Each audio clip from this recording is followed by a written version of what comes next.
नमस्कार दोस्तों, easy education for exam 2 channel से मैं अभिषेक शुक्ला आपका स्वागत करता हूं। दोस्तों, आज की इस वीडियो में हम आपको समास के बारे में बताने वाले हैं, ठीक है, जो कि बहुत ही इंपॉर्टेंट वीडियो है। TET, super TET, TGT, PGT सभी परीक्षाओं के लिए बहुत ही महत्वपूर्ण वीडियो है। और यहाँ से जो मैं ये समास पढ़ा रहा हूँ, ये ऐसा नहीं है कि मतलब टीजीटी पीजीटी स्पेशल है। सभी परीक्षाओं के लिए, जिस भी परीक्षा में हिंदी पूछी जाती है और उसमें अगर समास पूछा जाता है तो सभी परीक्षाओं के लिए बहुत ही महत्वपूर्ण है। चाहे वो टीजीटी, पीजीटी, नेट कुछ भी हो, हर परीक्षा के लिए बहुत ही महत्वपूर्ण है। UP TET, super TET, C TET, हर एक परीक्षा में जहाँ पे हिंदी पूछी जाती है और हिंदी में व्याकरण के पोर्शन में समास जहाँ पूछा जाता है, वो सभी परीक्षाओं के लिए बहुत ही महत्वपूर्ण वीडियो है। तो सभी लोग ध्यान से देखिए। मैं यहाँ पर काफ़ी डिटेल में आपको बताने वाला हूँ पूरा, ठीक है। अब इसमें देखिए समास, मैं अपनी वीडियो शुरू करता हूं। तो वो वीडियो शुरू करने से पहले आप लोगों से एक रिक्वेस्ट है, एक वीडियो अच्छी लगे तो लाइक करें, अपने दोस्तों में शेयर करें और चैनल पर नया है तो चैनल को सब्सक्राइब करना ना भूलें, ताकि इससे ज्ञानवर्धक वीडियो की नोटिफिकेशन आपको मिलती रहे। इधर कुछ समस्या है जिसकी वजह से मैं वीडियो नहीं दे पा रहा हूँ दोस्तों, ठीक है। आपको वीडियो मिलेगी, ऐसी बात नहीं है, ठीक है। और बस आप लोगों को ऐसा ही प्यार मिलता रहे, ठीक है। तो देखिए समास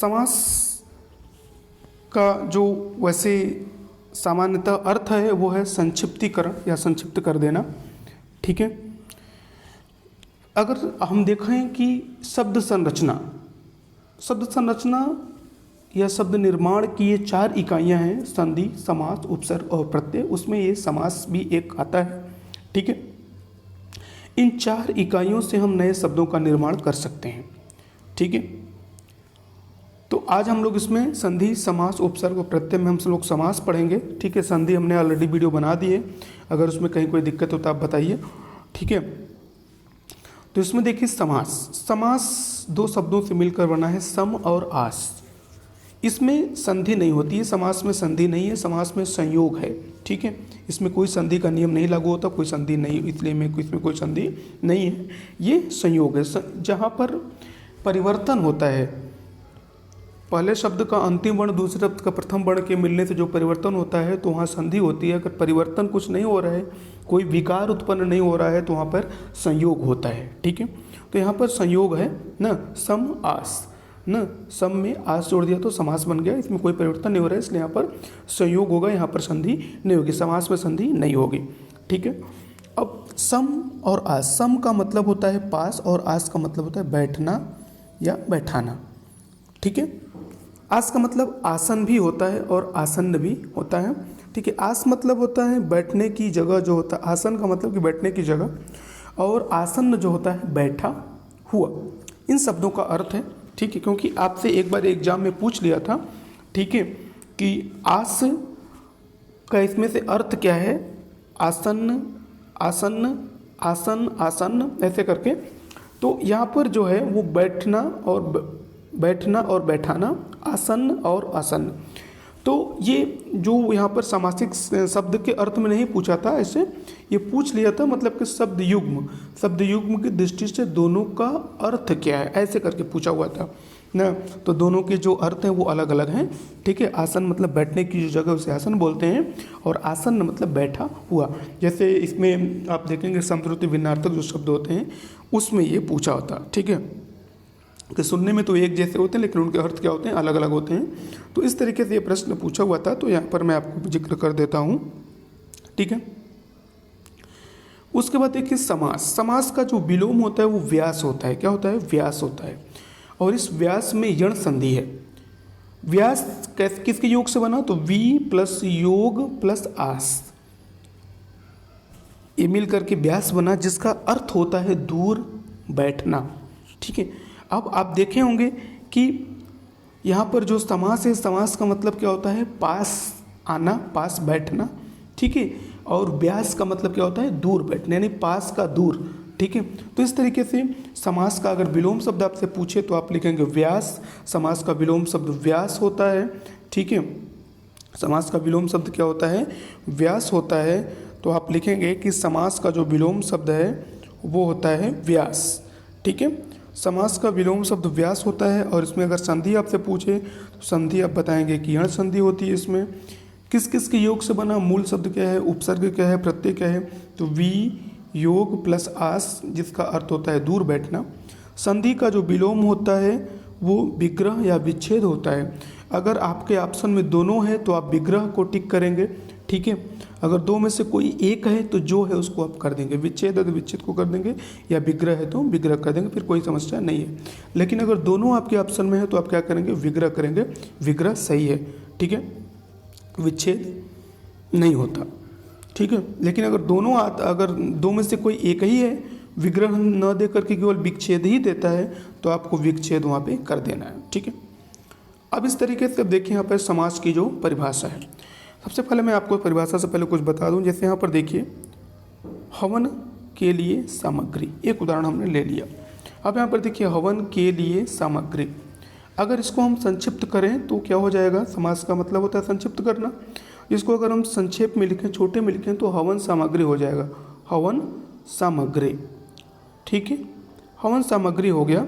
जब हवन सामग्री हमने इसको लिखा तो यहाँ पर इसके बीच का जो एक कारक चिन्ह है, जो विभक्ति चिन्ह है, इसका क्या हो गया, लोप हो गया, ठीक है, हो गया लोप, इसको हमने मिलाया। तो अब इस तरीके से जब इसकी परिभाषा बनाएंगे तो परिभाषा क्या होगा कि दो पदों के मध्य प्रयुक्त विभक्ति योजकों या अव्यय पदों को हटाकर पास पास लिख देना समास कहलाता है। अब यहाँ पर देख रहे हैं आप, यहाँ पे दो पद हैं, हवन के लिए सामग्री, हवन के लिए सामग्री, सामग्री। अब हवन और सामग्री, ये हवन पहला पद है, सामग्री दूसरा पद है, और के लिए यहाँ पर क्या है, ये कारक चिन्ह है। अब इस कारक चिन्ह को जब हम हटा करके हवन सामग्री लिखते हैं तो ये हवन सामग्री ही क्या है, समास है, क्या है, समास है, ठीक है। और समास प्रक्रिया द्वारा बना शब्द, और इस प्रकार ये प्रक्रिया करने से जो शब्द बनता है उसको हम, जो हवन सामग्री शब्द बना, वो हवन सामग्री शब्द को हम क्या बोलेंगे, समस्त पद या सामासिक शब्द, ठीक है, क्लियर। अब यहाँ पर देखिए हवन सामग्री, हवन सामग्री में जो हवन होगा ये पूर्व पद होगा, सामग्री जो होगा ये उत्तर पद होगा। इसको हम पर पद भी बोलते हैं, इसको पहला पद भी बोलते हैं, इसको दूसरा पद भी बोलते हैं, इसको प्रथम पद भी बोलते हैं, इसको द्वितीय पद भी बोलते हैं, ठीक है, क्लियर। तो यहाँ पर ये जो हवन सामग्री है ये क्या है, एक समस्त पद है, सामासिक शब्द है, जबकि हवन के लिए सामग्री ये इसका समास विग्रह है, ठीक है। अब देखिए हम समास विग्रह की परिभाषा देख लेते हैं। समस्त पद में लुप्त विभक्ति योजकों या अव्यय पदों को पुनः लिख देना समास विग्रह कहलाता है। अब यहाँ पे हमने विभक्ति योजक ऐसा क्यों लिखा, क्योंकि यहाँ पर देखिए जैसे अभी हवन के लिए सामग्री, तो के लिए यहाँ पर विभक्ति है, कारक चिन्ह है। अगर माता पिता हम लिखते हैं, माता पिता हम लिखते हैं, माता पिता, तो ये द्वंद्व समास है। अब इसके बीच में ये योजक लगा है ना, ठीक है, तो ये योजक को हटा कर जब यहाँ पे माता और पिता लिखेंगे तो इसका समास विग्रह हो जाएगा, ठीक है। अव्यय में देखिए जैसे यथाशक्ति, ठीक है, यथा क्या है, अव्यय है, यानी शक्ति के अनुसार, ठीक है। तो इस तरीके से यहाँ पर हमने विभक्ति योजक और अव्यय तीनों का प्रयोग किया है।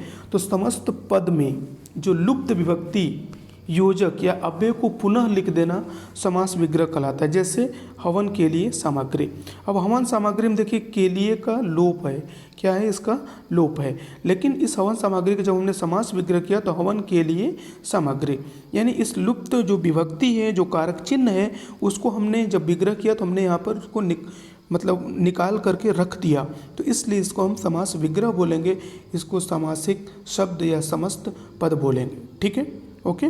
उसके बाद देखिए समास विग्रह के भेद। तो समास विग्रह के दो भेद होते हैं न, पहला होता है नित्य समास विग्रह, दूसरा होता है अनित्य समास विग्रह। इसको हम लौकिक विग्रह भी बोलते हैं और इसको अलौकिक विग्रह बोलते हैं। हिंदी में आप हमेशा याद रखेंगे, हिंदी में हमेशा लौकिक विग्रह ही चलता है, लौकिक ही चलता है, ठीक है। तो अब उसके बाद हम अगले पेज में आते हैं, देखिए ये हो गया। उसके बाद देखिए अगला है समास के भेद। अगर आपसे पूछे कि समास के कितने भेद हैं, तो समास के देखिए 3 भेद हैं, 4, 5 और 6, ये तीनों ही समास के भेद हैं। अब 4 भेद कैसे हैं, 5 भेद कैसे हैं, 6 भेद कैसे हैं, इसके बारे में यहाँ पे आपको बताने वाला हूँ। देखिए समास के 4 भेद इस प्रकार हैं। पदों की प्रधानता के आधार पर समास के 4 भेद हैं। पहला है प्रथम पद प्रधान अर्थात अव्ययी भाव समास। दूसरा है कि दूसरा पद प्रधान अर्थात तत्पुरुष समास। तीसरा है दोनों पद प्रधान या उभय पद प्रधान यानी द्वंद्व समास। और चौथा है उभय पद अप्रधान यानी जिसमें दोनों ही पद प्रधान न हो, दोनों पदों की प्रधानता न हो, तो ऐसे समास को हम बहुव्रीहि समास कहते हैं। जिसमें एक अन्य अर्थ निकले उसको बहुव्रीहि समास कहते हैं। योगरूढ़ वाले जितने भी शब्द होते हैं वो सब के सब बहुव्रीहि समास में आ जाते हैं। ठीक है, तो ये तो हो गया पदों की प्रधानता के आधार पर समास के कितने भेद हो गए, 4 भेद हो गए, आपने देख लिया। अगला देखिए मूल रूप में समास के भेद। मूल रूप में समास के जो भेद हैं वो देखिए कितने हैं, ये 5 हैं। केवल समास, दूसरा अव्ययी भाव समास, तीसरा तत्पुरुष समास, चौथा है द्वंद्व समास और 5वां है बहुव्रीहि समास। ठीक है, अब इनको अगर आपको याद करना है तो इसके लिए मैं ट्रिक भी आपको बताऊंगा। ठीक है, पहले मैं इसको बता दूं, उसके बाद देखिए हिंदी में समास के भेद। हिंदी में जो समास के भेद हैं वो 6 भेद हैं। अव्ययी भाव समास, कर्मधारय समास, द्विगु समास, द्वंद्व समास, बहुव्रीहि समास और तत्पुरुष समास। ये 6 भेद हैं हिंदी में समास के। इस तरीके से आपने देखा कि समास के 4, 5 और 6 ये 3 भेद हैं। ठीक है, अगर एग्जाम में 4, 5, 6 तीनों आ जाए और अगर हिंदी के एग्जाम में पूछा जाए तो वहाँ पे आप 6 लगाएंगे क्योंकि हिंदी में 6 होते हैं।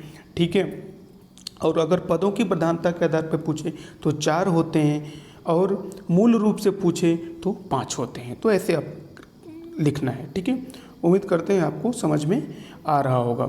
ठीक है, तो उसके बाद देखिए अगला है अव्ययी भाव समास। अब देखिए अव्ययी भाव समास, अब इसमें अव्यय का मतलब होता है अविकारी भाव, जिसमें अविकारी भाव हो। अव्ययी भाव समास की पहचान क्या है, इसमें देखिए प्रथम पद प्रधान होता है, प्रथम पद क्या होता है, प्रधान होता है और साथ में अव्यय होता है। प्रथम पद अव्यय भी हो सकता है और उपसर्ग भी हो सकता है, और प्रथम पद अव्यय होता है या फिर उपसर्ग होता है और उसके बाद जो आती है वो संज्ञा आती है।